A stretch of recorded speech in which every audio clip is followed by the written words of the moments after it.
Good morning साथियों, मैं राजेंद्र गौर AIIMS career institute में आपका स्वागत करता हूं। आज हम क्लास 10th की सब्जेक्ट मैथ्स की क्लास फर्स्ट लेने जा रहे हैं, जिसमें हम नंबर सिस्टम के बारे में जानकारी लेंगे। क्योंकि हमारा जो पहला टॉपिक है वो नंबर सिस्टम है, जो रियल नंबर रहेगा पहले चैप्टर का नाम, इसलिए हम उससे पहले नंबर सिस्टम के बारे में जान लेते हैं। क्या होता है नंबर सिस्टम?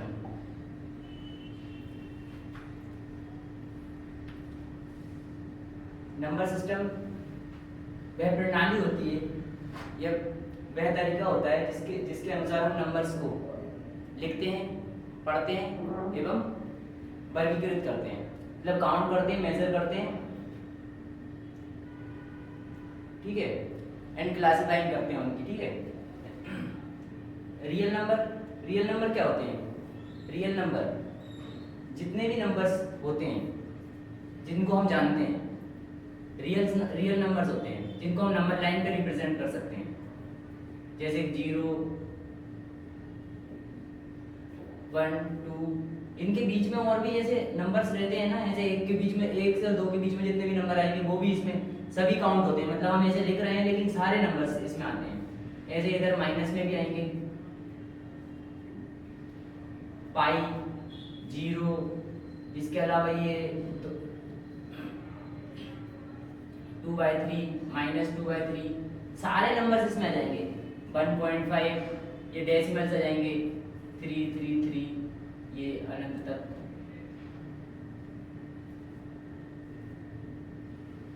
सारे नंबर्स रियल नंबर में आ जाते हैं, ठीक है। एक होता है इमेजिनरी नंबर। इमेजिनरी नंबर क्या होता है? इमेजिनरी नंबर हमारा टेंथ का टॉपिक नहीं है। इमेजिनरी नंबर के एक आध उदाहरण आपको बता देता हूँ।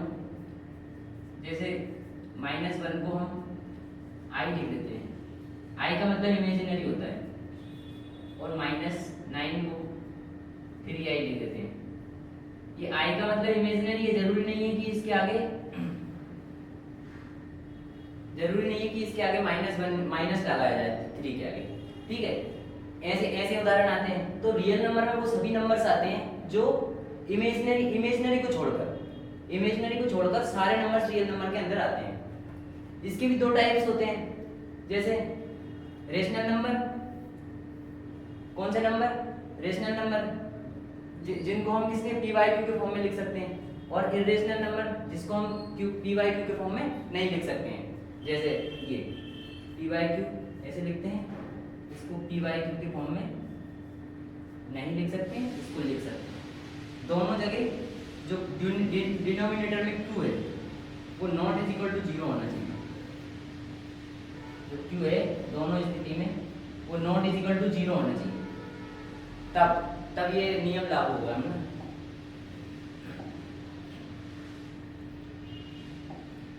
रियल नंबर, ये हमारा चैप्टर फर्स्ट रहेगा, कक्षा 10th का ये फर्स्ट चैप्टर रहेगा। रियल नंबर क्या होता है? A real number is any number that can be represented on the number line. It includes both rational and irrational, अभी पढ़ा है हमने, ठीक है। जैसे ये नंबर लाइन है, अभी बताया ना, नंबर लाइन ये 0 से 1, 2, 3, 4, इधर -1, -2, -3, ऐसे करके इधर भी अनंत तक जाता है, इधर भी अनंत तक। इसके बीच में सभी आ जाएंगे। पाई का ये √2। अब पाई की वैल्यू क्या होती है? 1.414, ये √2 की वैल्यू होती है। अब यहीं पे ये भी आ जाएगा, मान लो √3 है, तो इसकी वैल्यू क्या होती है? 1.732, तो ये भी इसमें आ जाता है। अब डेसिमल में मान लो कि माइनस का 1.5 है, तो ये यहाँ इसके बीच में आ जाएगा 1.5। ऐसे हर नंबर इसके अंदर आता है। ऐसे 1.333 है, सारे नंबर्स इसके अंदर आ जाते हैं, जितने नंबर जानते हैं हम इमेजिनरी नंबर्स को छोड़कर, ठीक है।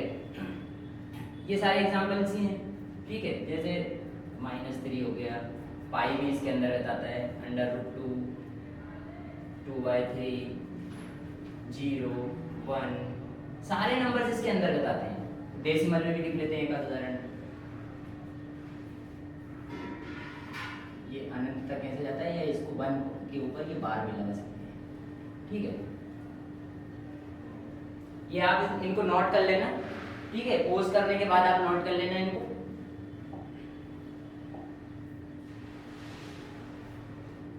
अब रियल नंबर का जो फर्स्ट टाइप होता है वो कौन सा होता है, रेशनल नंबर। रेशनल नंबर मतलब परिमेय संख्याएं।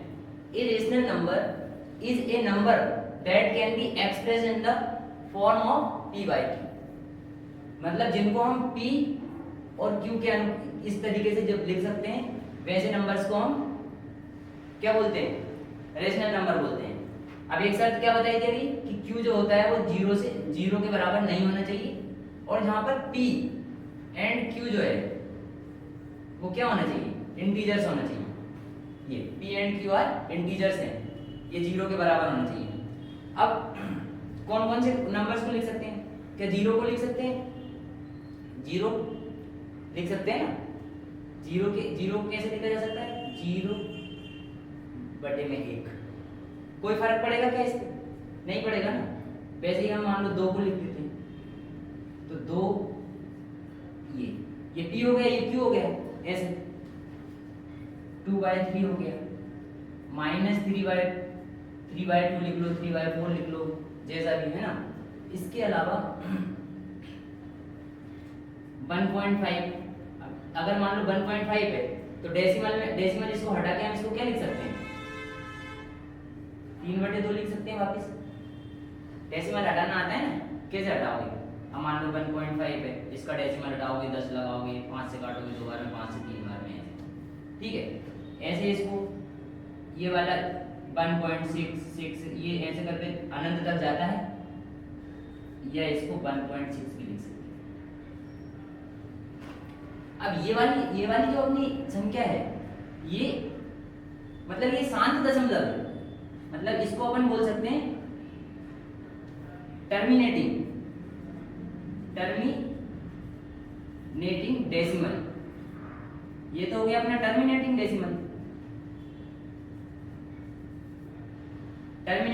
हो गया। और ये हो गया अपना नॉन टर्मिनेटिंग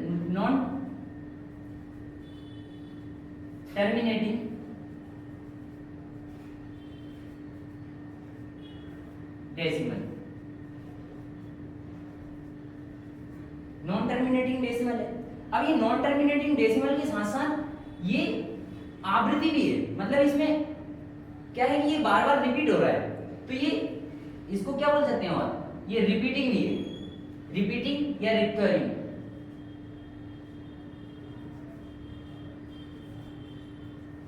मैं बोल रहा हूं, अगर आपको सही से नहीं दिख रहा है तो आप लिख लेना रिपीटिंग। वो रिपीटिंग लिखा है, ये नॉन टर्मिनेटिंग डेसिमल और रिपीटिंग भी होता है, मतलब ये आसान और आवृत्ति होता है, मतलब आवृत्ति इसमें बार बार है, फ्रीक्वेंसी इसकी बार बार आएगी, 6 बार बार रिपीट होता है, इसलिए तो इनको भी परिमेय संख्या बोलते हैं, परिमेय या रेशनल नंबर्स बोलते हैं।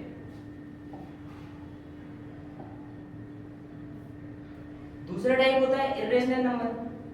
इर्रेशनल नंबर क्या होता है, N irrational number is a number that can be expressed in the form p by q, मतलब इसको p by q के फॉर्म में नहीं लिखा जा सकता है, लेकिन यहाँ भी जो q है डिनोमिनेटर में वो 0 के बराबर होना चाहिए। Where p and q are integers, दोनों जगह इंटीजर्स है, वहां भी इंटीजर्स थे p एंड q, यहाँ भी इंटीजर्स। इंटीजर्स मतलब पूर्ण संख्या, पूर्णांक होते हैं ना। अभी हम इंटीजर्स के बारे में पढ़ेंगे। पूर्णांक होते हैं नंबर लाइन पे जो पूरे जो फुल अंक होते हैं, पूर्णांक होते हैं ना। नोट क्या करना है इसमें, it's decimal expression is non terminating and non repeating. अभी हम एग्जांपल में देखेंगे, जैसे वहां पे नॉन टर्मिनेटिंग एंड रिपीटिंग था, या non terminating and non repeating है।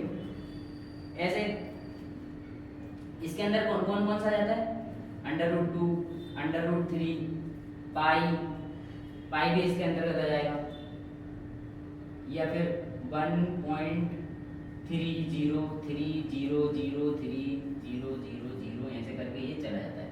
मतलब ये यहाँ पे दिख रहा है आपको कि ये नॉन टर्मिनेटिंग तो है ही, मतलब कि आसान तो है ही, लेकिन इसके जो संख्या है वो कोई सी रिपीट भी नहीं हो रही है। मतलब इसका कोई ग्रुप ऑफ जो वो वर्ड होता है, पूरी पूरी संख्या अगर ग्रुप ऑफ डिजिट्स अगर मान लो रिपीट होता है तो भी हम इसको परिमेय संख्या या रैशनल नंबर बोल सकते हैं। लेकिन यहाँ पे कुछ भी रिपीट ही नहीं हो रहा है, आगे तक अनंत तक जा रहा है लेकिन कुछ रिपीट नहीं हो रहा है। बार बार अगर कोई आता है तो हम जैसे उसको 1.666 को अपन ने ऐसे लिखा था, ये 6 के ऊपर बार लगा देते हैं। वैसे ही हम अगर मान लो ग्रुप रिपीट होता है, ऐसे ग्रुप रिपीट होता है तो इसको ये कर देते हैं 1.27 के ऊपर बार, क्योंकि ये 27 रिपीट हो रहा है ना बार बार। ऐसे कुछ भी इसमें रिपीट नहीं हो रहा है आगे तक। अब ये भी आसान मतलब नॉन टर्मिनेटिंग रहता है। नॉन टर्मिनेटिंग मतलब कि इनमें भी कुछ भी रिपीट नहीं होता है। ये सारी संख्याएं ऐसी है, 1.414 इसकी वैल्यू होती है, ये यहाँ पर 1.732। ये पाई की वैल्यू क्या होती है? पाई की वैल्यू होती है 3.1412, ऐसे करके ये अनंत तक जाती है। ठीक है, इसका एक और मान होता है पाई का एक और मान होता है जैसे 22/7। इसको हम बराबर नहीं बोल सकते, ये लगभग होता है, लगभग मान होता है 22/7। इसको हम सर्कल में और अच्छे से पढ़ेंगे, सर्कल टॉपिक जब पढ़ेंगे तब इसका। ठीक है, और ये क्या रेडियस इसका परिधि और डायमीटर का रेशियो होता है। ठीक है,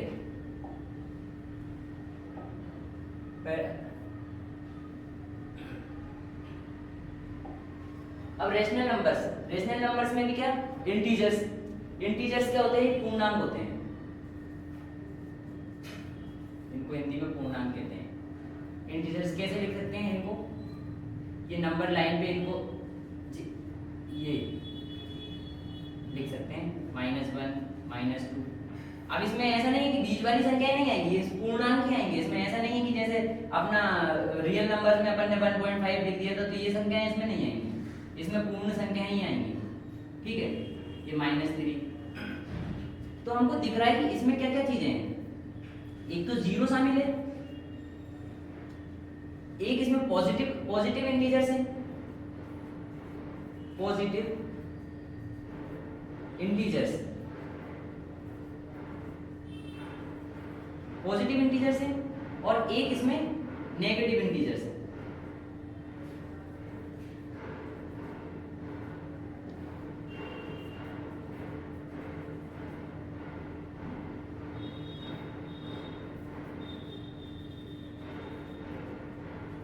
नेगेटिव इंटीजर्स, इसमें तीन चीजें शामिल है, नेगेटिव इंटीजर्स, पॉजिटिव इंटीजर्स और जीरो। जैसे स्लाइड चेंज करते हैं तो ये कट जाता है, इसलिए आप इसको पॉज करने के बाद लिख लिया करें। ठीक है, इंटीजर्स हो गए। रेशनल नंबर के अंदर दूसरे नंबर पे क्या आ रहा है? होल नंबर, मतलब इनको पूर्ण संख्याएं बोलते हैं। पूर्ण संख्याएं, पूर्ण संख्या कहां से कहां तक होती है? ये होती है 0 से 1 2 3, ये अनंत तक होती है 0 से। इसमें माइनस की संख्याएं शामिल नहीं होती। तो इसमें एक तो जीरो शामिल होता है, प्लस इसमें पॉजिटिव इंटीजर शामिल होते हैं, पॉजिटिव इंटीजर्स। मतलब इसमें जीरो और पॉजिटिव इंटीजर्स शामिल होते हैं। ठीक है, एक होता है नेचुरल नंबर। नेचुरल नंबर प्राकृतिक संख्याएं, ये प्राकृतिक संख्याएं होती हैं।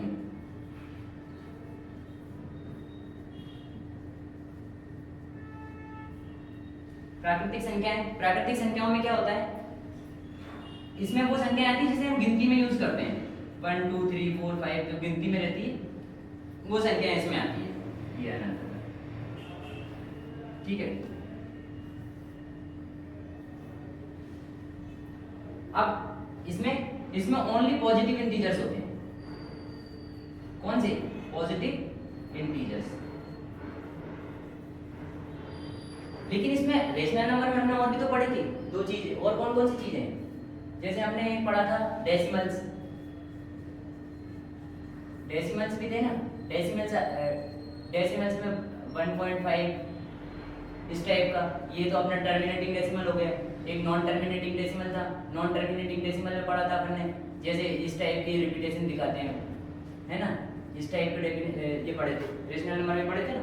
एक फ्रैक्शंस भी, फ्रैक्शंस तो है ही, पी वाई क्यू के फॉर्म में जब लिखा जाता है उनको फ्रैक्शंस बोलते हैं, तो ये फ्रैक्शंस भी इसके अंतर्गत आती है, और यही तो परिमेय संख्या की सबसे बड़ी खासियत होती है, फ्रैक्शंस। फ्रैक्शंस में कौन कौन, जैसे 2/3 हो गया, -3/4 या जो भी, और भी बहुत सारी संख्या ऐसे फ्रैक्शंस आते हैं, फ्रैक्शंस आ जाते हैं, ठीक है।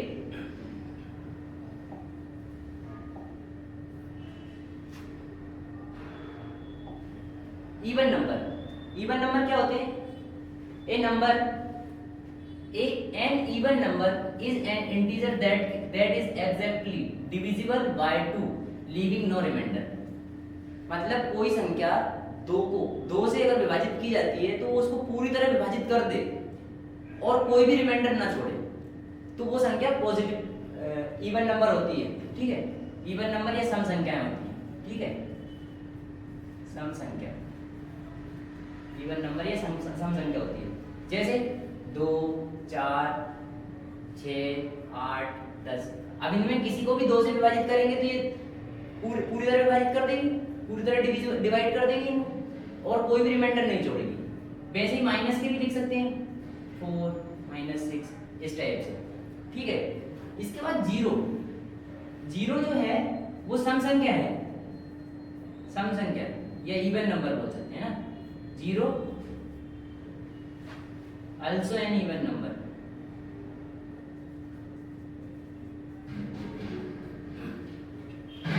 इवन नंबर का एक फॉर्मूला होता है जिसे 2n बोलते हैं, 2n है, 2n। तो जहां पर जो n है, ये लिख देते हैं where n is an integer, n is an integer। अब इंटीजर है, इंटीजर मतलब पूर्ण संख्या है। अब उसकी जगह पर हम एक अगर उदाहरण लेके देखते हैं, एग्जांपल लेके देखते हैं। मान लो कि n की वैल्यू अगर हम 2 लेते हैं या 3 ले लेते हैं, विषम संख्या है ना, 3 ले लेते हैं, 2 × 3 अगर ले लेते हैं तो ये 6 हो रहा है, ये भी सम संख्या है। 2 की जगह -4 ले लेते हैं तो -8 आ रहा है, ये भी सम संख्या है।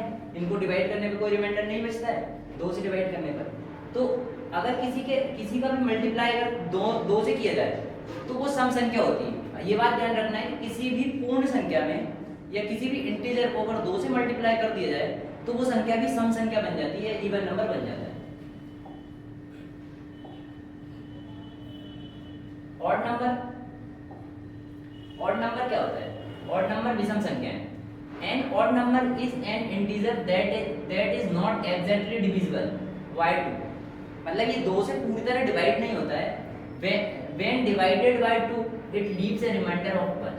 मतलब जब भी इसको 2 से डिवाइड करेंगे ये 1 रिमाइंडर बचा देगा या 1 रिमाइंडर छोड़ देगा। ऐसे 1,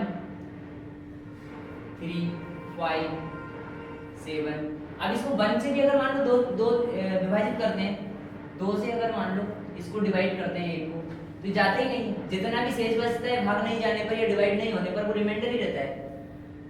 जैसे कि मान लो 3 को कर दे 2 से, 2 एकम 2 बन जा 2, 2 बन जा 2, 1 बचा, ये 1 इज रिमाइंडर।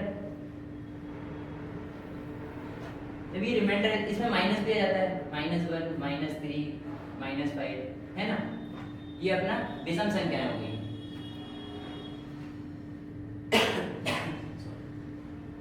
इसका फॉर्मूला क्या होता है? 2n+1। इसका फॉर्मूला होता है 2n+1। यहां भी ये where n is an integer।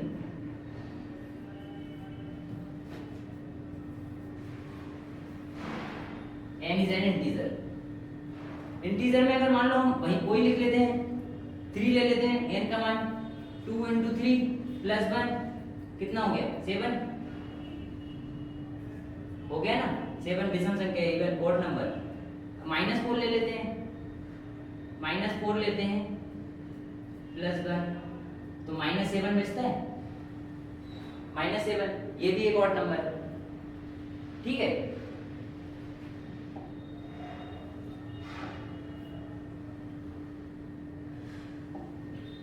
Composite numbers, composite numbers क्या होते हैं? कंपोजिट नंबर्स वो होते हैं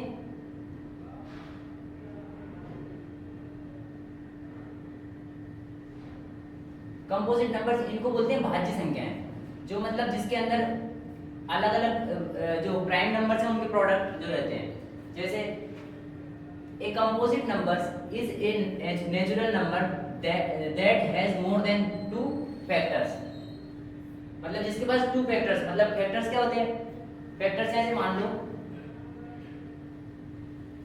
कि 4 है, 4 के फैक्टर्स अगर निकालते हैं हम, फैक्टर्स वो होते हैं जो 4 को डिवाइड कर दे और शेष पर 0 छोड़े, मतलब कि उनके पास रिमाइंडर 0 बचे तो वो इसके फैक्टर्स हो जाते हैं। जैसे कि अगर 1 से डिवाइड करेंगे इसको तो ये 1 से पूरी तरह डिवाइड हो जाएगा, 2 से पूरी तरह डिवाइड हो जाएगा और 4 से भी पूरी तरह डिवाइड हो जाएगा। तो ये जिन चीजों से डिवाइड हो रहा है ये इसके फैक्टर्स हैं, फैक्टर्स है। अब इसके पास 2 से ज्यादा फैक्टर्स हैं, है ना, मोर देन 2 फैक्टर्स होते हैं, तो ये इसके फैक्टर्स हैं। जैसे मान लो अगर 6 है, 6 में अगर 1 से डिवाइड करेंगे पूरी तरह डिवाइड हो जाएगा, 2 से डिवाइड करेंगे पूरी तरह डिवाइड हो जाएगा, 3 से डिवाइड करेंगे पूरी तरह डिवाइड हो जाएगा और 6 से भी पूरी तरह डिवाइड हो जाएगा, मतलब ये 9 रिमाइंडर छोड़ेगा। ये सारी संख्याएं इसके फैक्टर्स हो गए। तो इसके 4 फैक्टर्स हैं, मतलब कि ये भी कौन सी है? कंपोजिट नंबर है, मतलब इसके अंदर ये सारी चीजें ये चीजें हैं। अब ऐसे कंपोज, ये 6 है, 6 में कंपोजिट इसको क्यों बोल रहे हैं?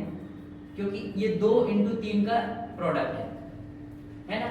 4 है, 4 भी ऐसे अगर मान लो 4 को भी करेंगे हम, 4 है, इसमें 1 × 2 भी कर सकते हैं, × 2 का भी प्रोडक्ट। तो मतलब 1 तो हर किसी का प्रोडक्ट होता, 1 तो होता ही है हर किसी का फैक्टर, लेकिन ये इसके अलावा प्राइम नंबर्स में जो 2 प्राइम नंबर्स है, मतलब एक नहीं 2 प्राइम नंबर्स के प्रोडक्ट भी है, इसलिए यहाँ भी 2 प्राइम नंबर्स 2 और 3 इनका प्रोडक्ट है, इसलिए इसको कंपोजिट नंबर बोल रहे हैं। तो इसमें क्या मोर देन 2 फैक्टर्स होते हैं। तो जैसे एक कौन होता है? एक तो 1 होता है। जैसे इसकी एग्जांपल 4 ये अभी दिया है, ये इसके एग्जांपल में लिख लेना। इसमें कौन कौन से होते हैं फैक्टर्स? एक तो 1 होता है, एक इटसेल्फ होता है, मतलब ये खुद है ना, और एक अदर होता है।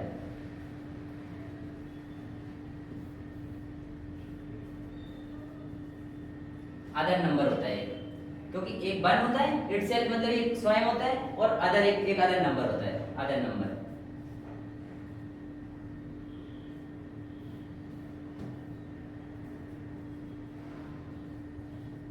एन अदर नंबर बोलते हैं।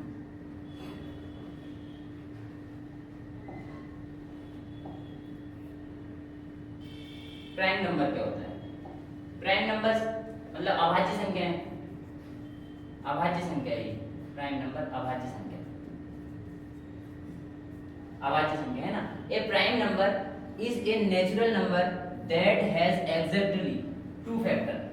अब ना 2 से ज्यादा ना 2 से कम, नेमली 1 एंड इटसेल्फ।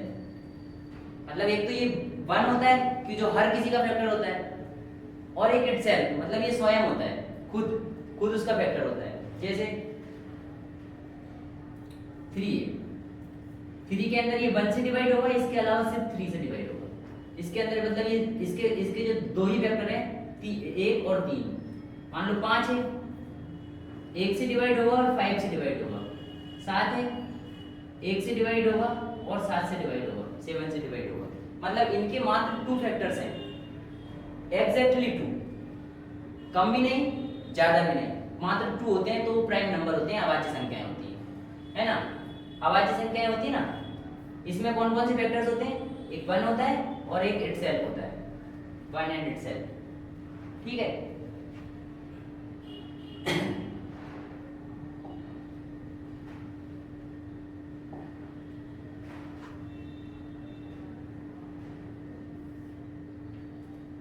अब यहाँ से हमको एक बात समझ में आई होगी कि प्राइम नंबर्स जब हमने पढ़ा, प्राइम नंबर्स और प्राइम नंबर्स पढ़ा, एक कंपोजिट नंबर पढ़ा, तो वहां पे दो जो एक था वो समझ में आया। एक ना तो ये वो था कंपोजिट नंबर था, कंपोजिट नंबर भी नहीं था क्योंकि उसके दो से ज्यादा फैक्टर होना चाहिए। कंपोजिट नंबर भी नहीं था और एक प्राइम नंबर भी नहीं था।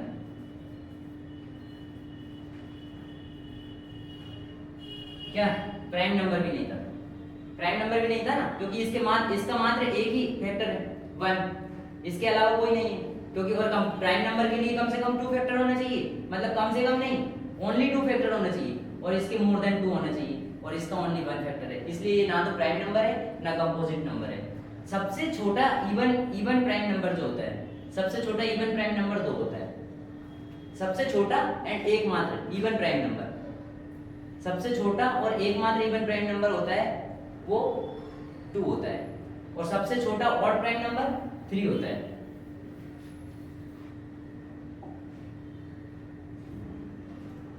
कोप्राइम नंबर कौन से होते हैं? 2 numbers are called coprime numbers. 2 numbers है ना, are called prime numbers if there HCF highest common factor is 1। अब 2 नंबर्स होते हैं, 2 नंबर्स कंपोजिट नंबर होते हैं यदि उनका HCF जो हाईएस्ट कॉमन फैक्टर है, महत्तम समापवर्तक, वो 1 होना चाहिए।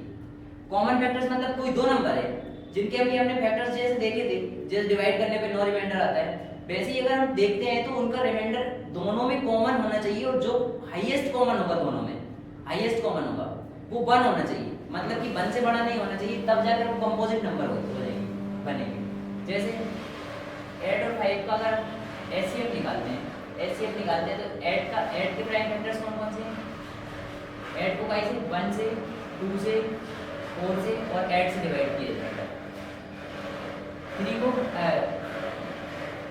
50 को 1 से 3 से और 5 से 2 से डिवाइड किया जा सकता है। मतलब इसमें कॉमन कुछ एक के अलावा कुछ दिख रहा है क्या आपको?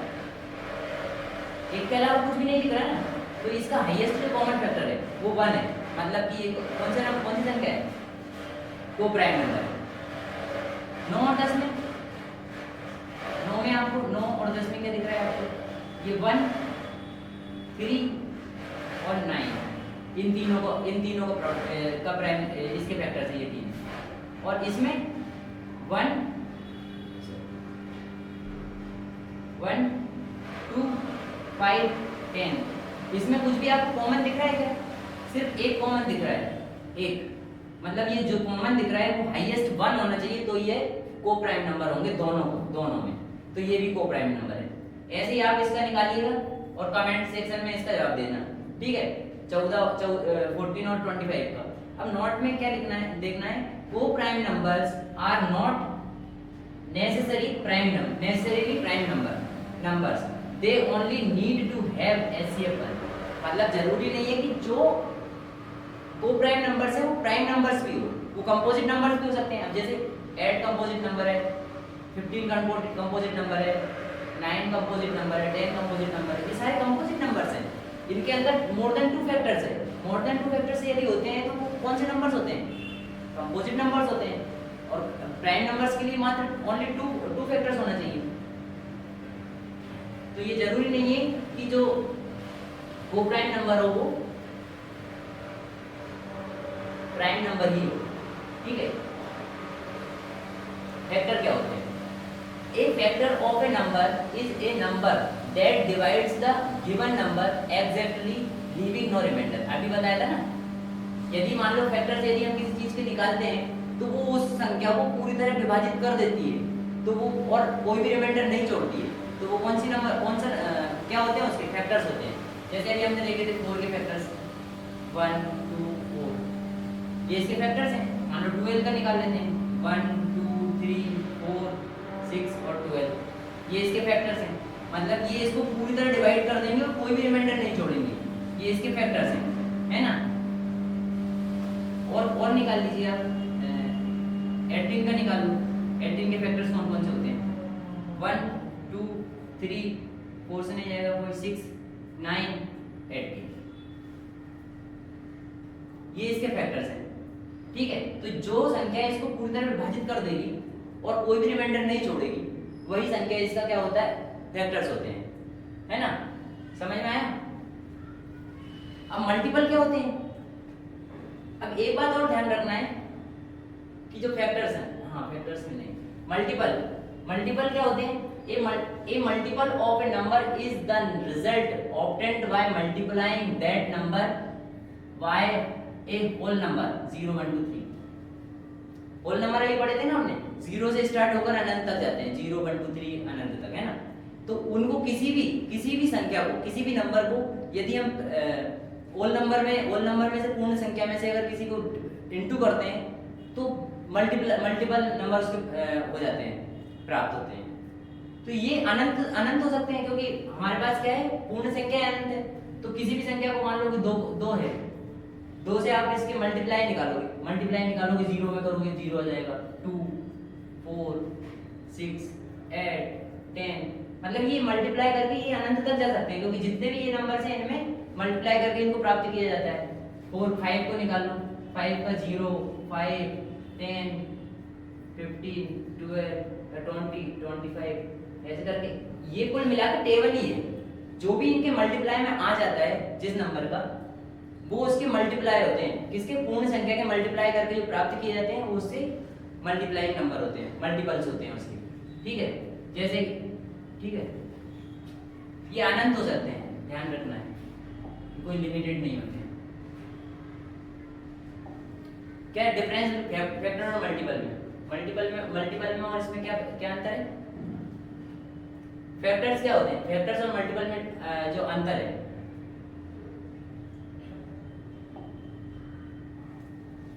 ये टेबल,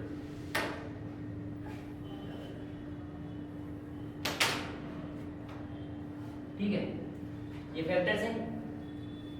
मल्टीपल ये क्या है, डिवाइड लिखा है यहाँ पे, इसके वजह से दिख नहीं रहा है। डिवाइड ए नंबर एग्जैक्टली, ये पूरी तरह से नंबर को एग्जैक्टली डिवाइड कर देता है।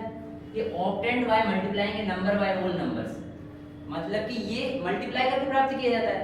और ये वो संख्याएं होती है जो जिस भी संख्या जो दी है उसको मल्टीप्लाई पूरी तरह विभाजित कर देती है या डिवाइड कर देती है। ये फाइनाइट होते हैं, फैक्टर्स होते हैं, ये फाइनाइट होते हैं। फाइनाइट कैसे होते हैं कि ऐसे मान लो अभी हमने पढ़ा था 4 है, 4 इसके 1 2 और 4 ये फैक्टर्स हैं। अब ये 4 के 1 2 और 4 के अलावा कोई चौथा फैक्टर नहीं होगा, कोई ऐसी संख्या नहीं बनी है जो इसको 1 2 और 4 के अलावा इसको पूरी तरह विभाजित कर दे, इसलिए ये लिमिटेड होते हैं, ठीक है, ये लिमिटेड होते हैं। और ये इनफाइनाइट होते हैं या अनलिमिटेड होते हैं, असीमित होते हैं, क्योंकि ये मल्टीप्लाई करके प्राप्त किए जाते हैं ना। जैसे कि अभी हमने 2 का देखा था, 2 0 2 4 6 ऐसे करके ये अनंत तक जाते हैं, इसलिए वो इनफाइनाइट होते हैं। एग्जांपल फैक्टर्स ऑफ 2, ये देखो, इसके अलावा इसका कोई और अदर फैक्टर्स नहीं होंगे, ऐसा कोई फैक्टर्स नहीं होगा जो 1 2 3 4 6 और 12 के अलावा जो 12 को डिवाइड कर दे। मल्टीपल में देखो ये यहाँ से अनंत तक जाते हैं। मल्टीपल कितने भी हो सकते हैं, इनफाइनाइट हो सकते हैं।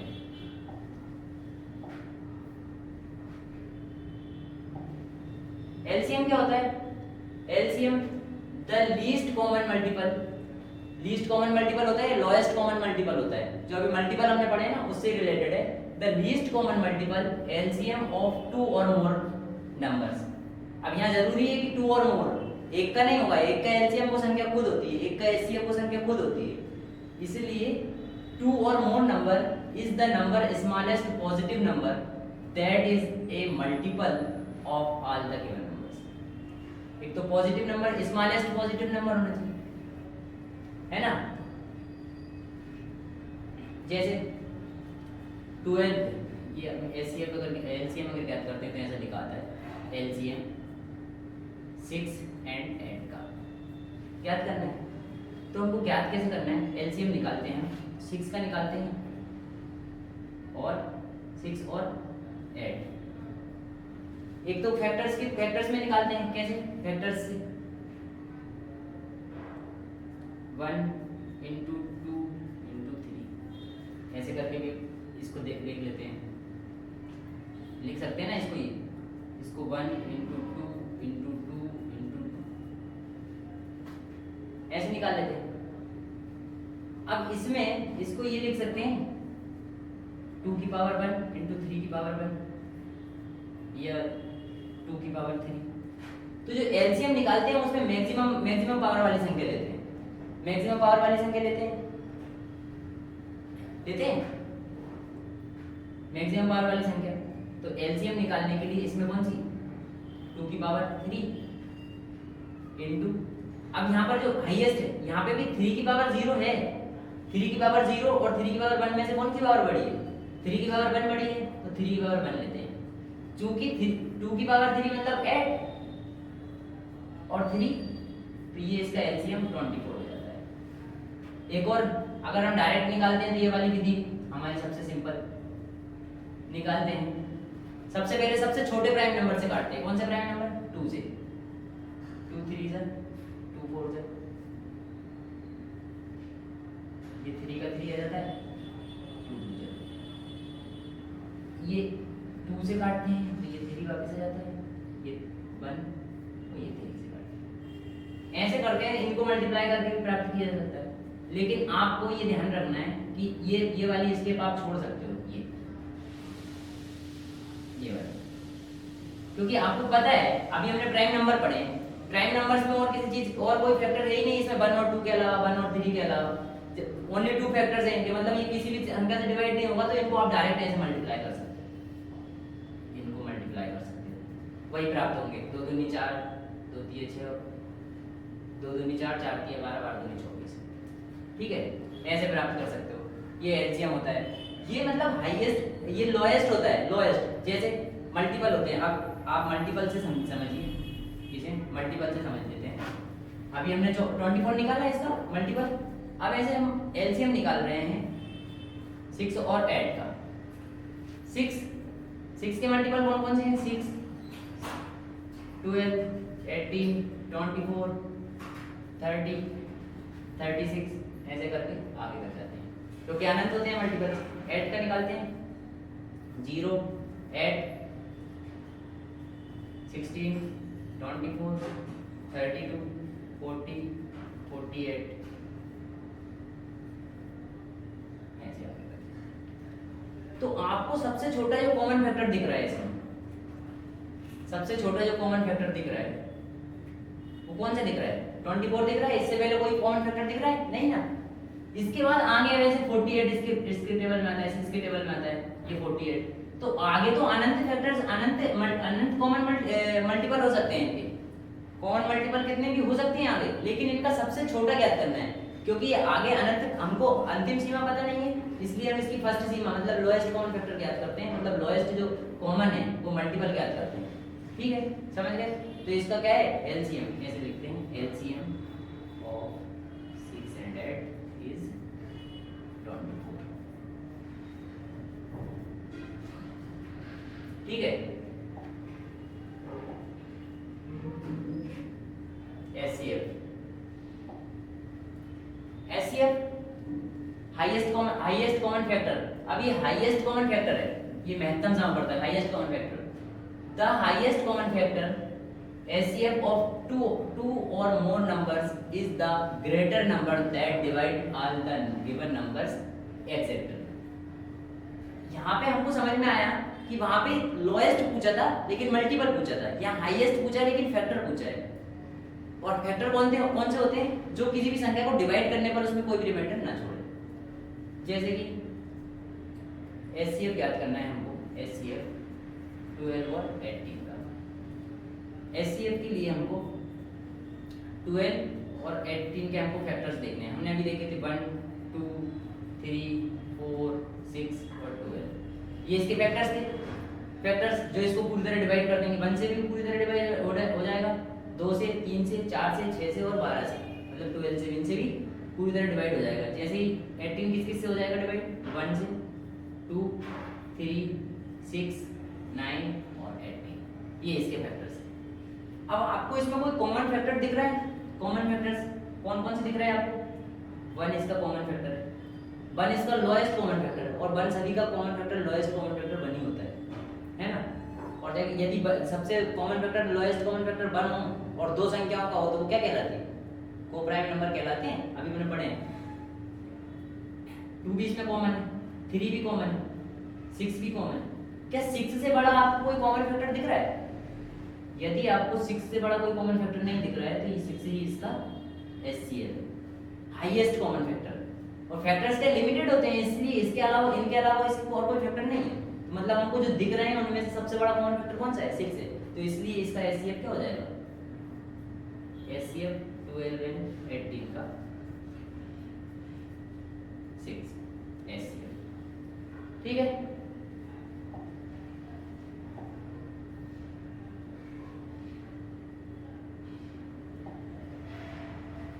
लॉ ऑफ एक्सपोनेंट पढ़ते हैं हम, जिसमें कहां पे 0 a is not equal to 0 होता है और m एंड n भी इंटीजर होते हैं।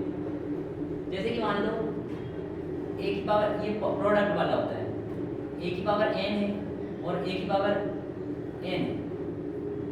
तो जब बेस समान होते हैं तो इनकी पावर होती है, वो जो पावर होती है वो क्या हो जाती है, ऐड हो जाती है ना, ऐड हो जाती है। अब एक होता है पावर एंड पावर रूल, जैसे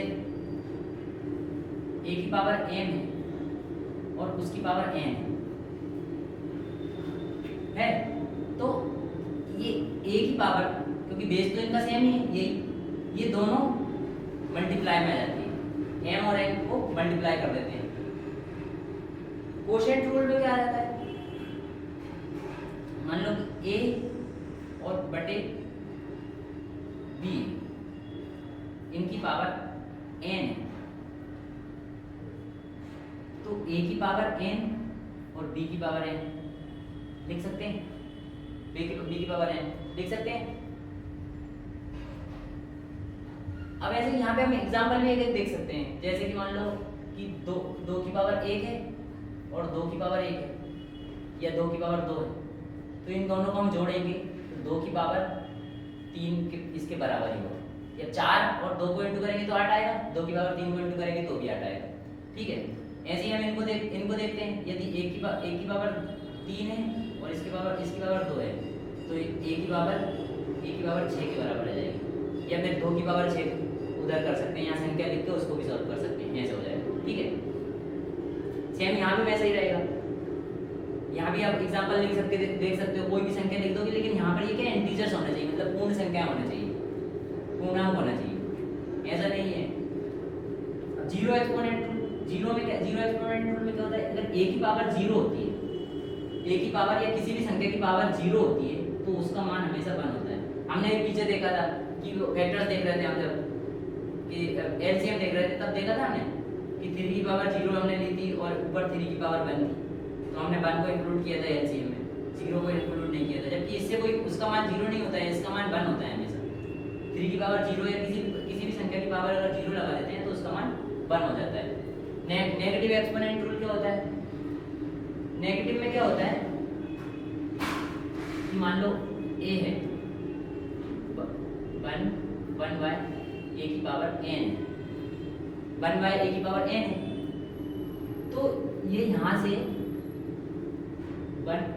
ऊपर जाकर ये जो पावर n है वो माइनस में हो जाएगी, या फिर ये a की पावर माइनस n है तो इसको नीचे हम कर देंगे, अपन पहुंचाएंगे तो इसका साइन चेंज हो जाएगा और ये पॉजिटिव हो जाएगी।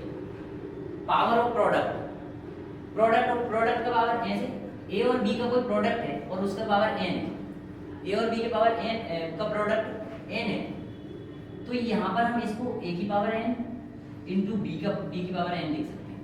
जैसे 2 और 3 है, 2 और 3 का प्रोडक्ट कितना है, मान लो 2 ही मान लो, मतलब 6 की पावर 36, मतलब 6 की पावर 2 तो मतलब 36 आना चाहिए अपना, है 36, 2 की पावर 2 इंटू 3 की पावर 2, तो यहाँ पर 9, 4 इंटू 9, ये आ गया ना, 2 की पावर 2 4, 3 की पावर 2 9, ये 36 आ गया। तो ऐसे ये 36, मतलब कि ऐसे ही है अपना हो रहा है। पावर ऑफ कोशिएंट मतलब यहाँ पर अगर मान लो कि a बाय b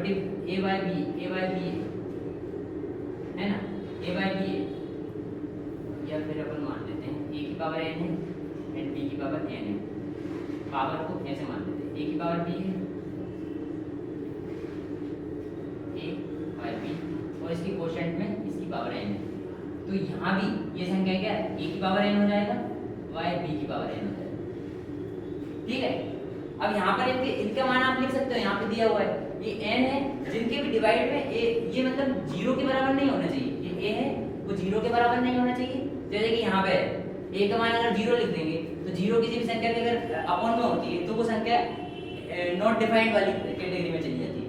तो इसलिए इसका मान 0 नहीं होना चाहिए। कहीं कहीं भी आप एक का मान 0 नहीं रखोगे, a का मान 0 रखोगे तो यहाँ पे ये सब पूरा 0 हो जाएगा, ये 0 हो जाएगा। तो a का मान 0 नहीं रखोगे, m और n क्या होना चाहिए, अपने इंटीजर्स होना चाहिए। ठीक है, समझ में आई ये आवाज।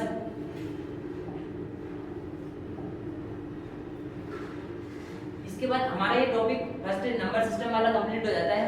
हम रियल नंबर से रिलेटेड आगे क्या एचसीएफ एलसीएम वाले जो क्वेश्चंस रहेंगे हमारे रियल नंबर टॉपिक के चैप्टर फर्स्ट के एक्सरसाइज के वो करेंगे अगली क्लास में।